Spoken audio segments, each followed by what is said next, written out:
Today we're going to look at an article from the Mayo Clinic website regarding the carnivore diet, lion diet, and how these crazy carnivores are at it again, and how a meat-only diet is not the answer. This article was recommended to me for review by Jennifer. Thank you so much for that, Jennifer.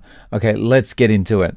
Okay, so this article is written by Tara Schmidt and RDN. Is that registered dietitian? Yes, it is a registered dietitian. Okay, so what have you got for us, Miss Registered Dietitian? A meat-only diet is not the answer. Examining the carnivore diet and lion diets. Oh, we're going to be examined.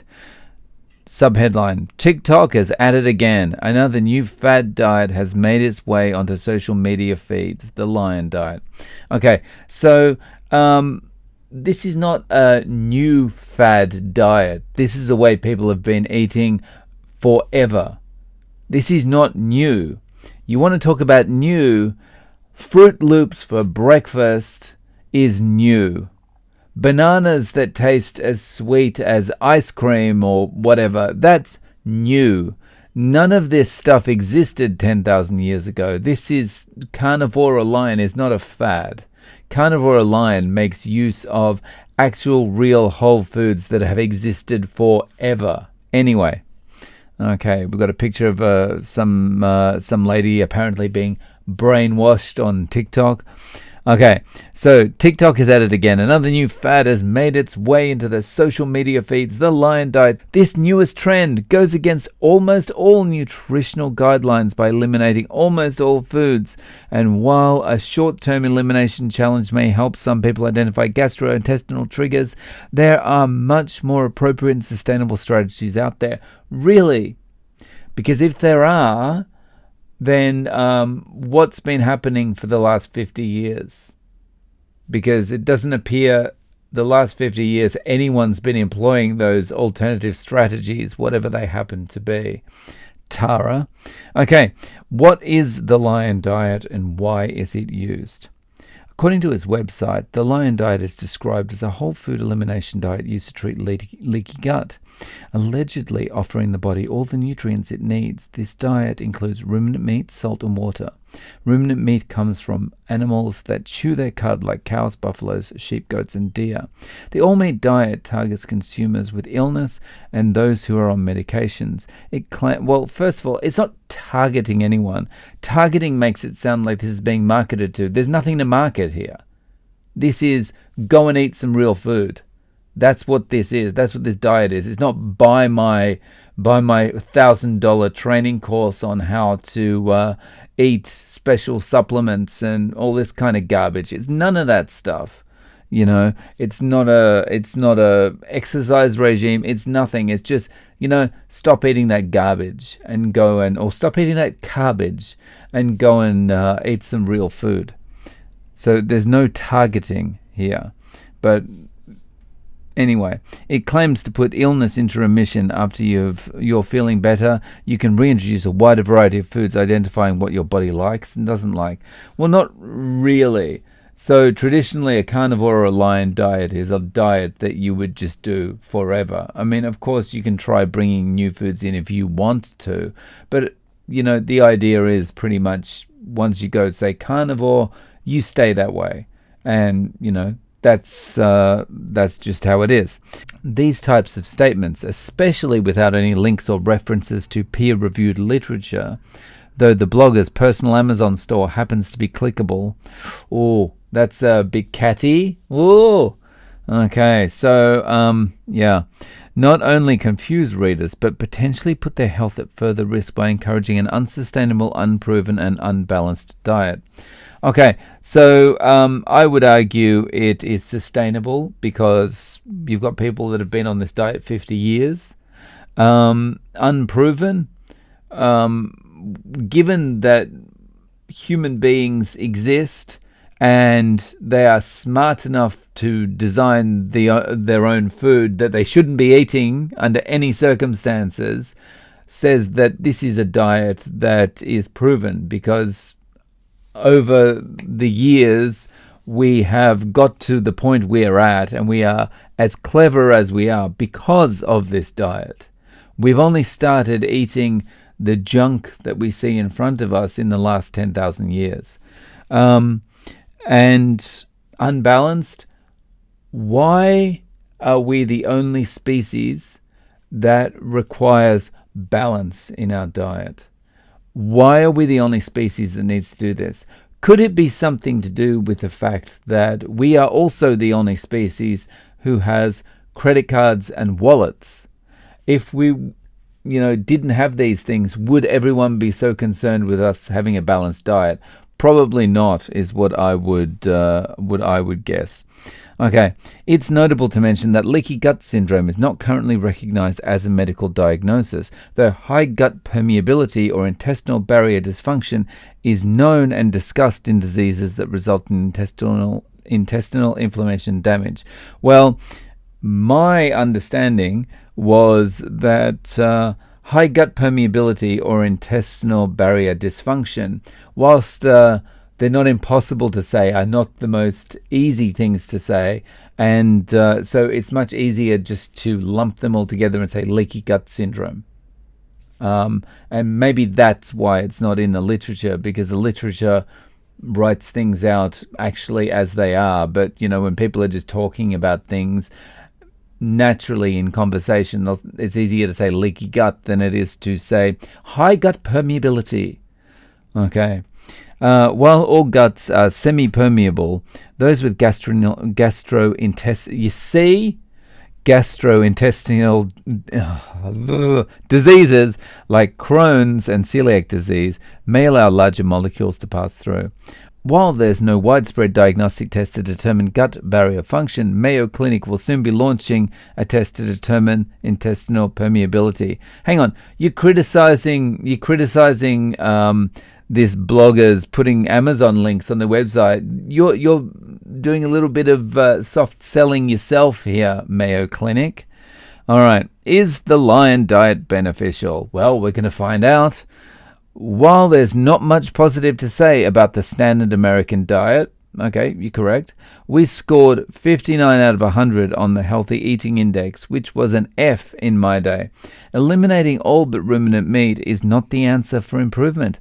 Oh, really? Tell me more. The lion diet would further limit our intake of fiber, calcium, and vitamin D while increasing intake of saturated fat. All four of these nutrients were specifically addressed as areas of concern for American adults in the last dietary guidelines for Americans. Okay, so number one, fiber, not required in the diet. Not required in the diet at all. It's not essential and it's not a nutrient.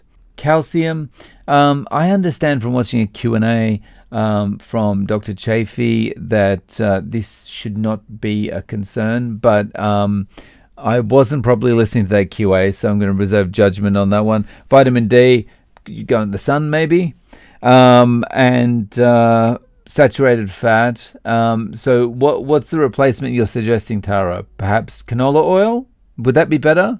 Maybe? I don't think so. Saturated fat is not something that's going to damage your body in any way. If you're eating donuts, you're going to have a problem. If you're eating animal fats and nothing else, no carbohydrate, then you're not going to have an issue. Okay. Follows on. These same concerns apply for the carnivore diet, which also excludes all food groups outside of animal proteins, but does allow for a wider range of animals and animal products. Okay, eggs, fish, etc.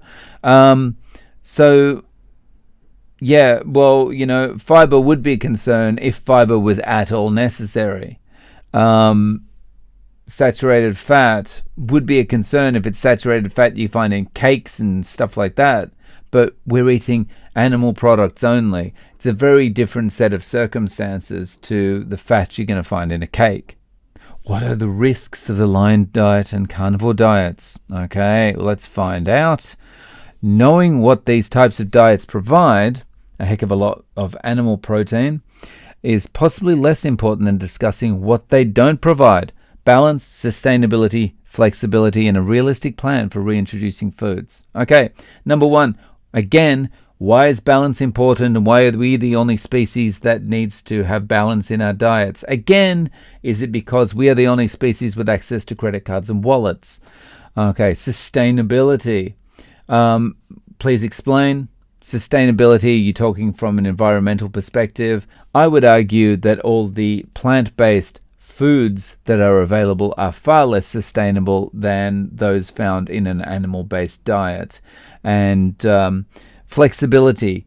What do we need flexibility for? What are you talking about? So that if we're out on the town and we get hungry, we can just pop into any shop to buy food. Well, the thing about this is you don't need to be like that. When you're eating a diet that is carnivore or lion, you're not going to find yourself caught short getting hangry because you need a quick energy fix. That doesn't happen. And last point is a realistic plan for reintroducing foods. You don't need to reintroduce foods. Why do you need to reintroduce foods? So you can get back to balance. Okay, by completely eliminating fruits and vegetables, whole grains, and plant-based proteins, diets like these simply can't provide consumers with the nutrient-dense patterns of eating associated with health benefits, including decreased all-cause mortality, heart disease, overweight and obesity, type 2 diabetes, and some cancers. In fact, dietary patterns characterized by high intakes of red meat are associated with detrimental health outcomes. Okay, now we're comparing chalk and cheese, apples to oranges, dogs to cats, whatever you want to say, elephants to xylophones. So what we're saying here is surveys that have shown people that eat red meat or high amounts of red meat get all these diseases more regularly than people who don't. But these studies weren't done on people on lion diets and carnivore diets. These were studies done on people consuming more red meat, but that doesn't mean they were consuming no carbohydrate. That doesn't mean they were consuming no ultra-processed food. That doesn't mean that they were consuming no seed oils. They were just consuming more meat. So these studies don't mean anything. Okay? These studies don't mean anything. And effectively, you could say people on a plant-based diet had these detrimental outcomes as well, because all of the people in this, 99.9% of the people in these studies, if not 100%, would have still been consuming plant-based diets. It's also important to ask yourself, how long can I be on this? How will I handle the holidays or social eating? Is it realistic to never treat myself to an item outside of this protocol? Do I truly enjoy this way of eating? This is all about feelings and emotions. This has got nothing to do with nutrition. This is trying to sell, your perspective on things, right? How long can I be on this? Forever. How will I handle the holidays or social eating? The same way I handle normal days and non-social eating. Is it realistic to never treat myself to an item outside this protocol? I mean, someone might want to treat themselves. Me personally, I don't. And my personal feeling, and from what I've heard from other people, is once you've been on this way of eating long enough, you don't even have the urge, in most cases, to go, I should treat myself today. It just doesn't happen. Okay. And do I truly enjoy this way of eating? Yes. You might not in the first few weeks, because you're going to have a lot of withdrawal symptoms. You're going to potentially be in the toilet more often than you really want to be, that kind of thing. But once you get over that, and once you get fat adapted, things really change, and you do start to enjoy this way of eating.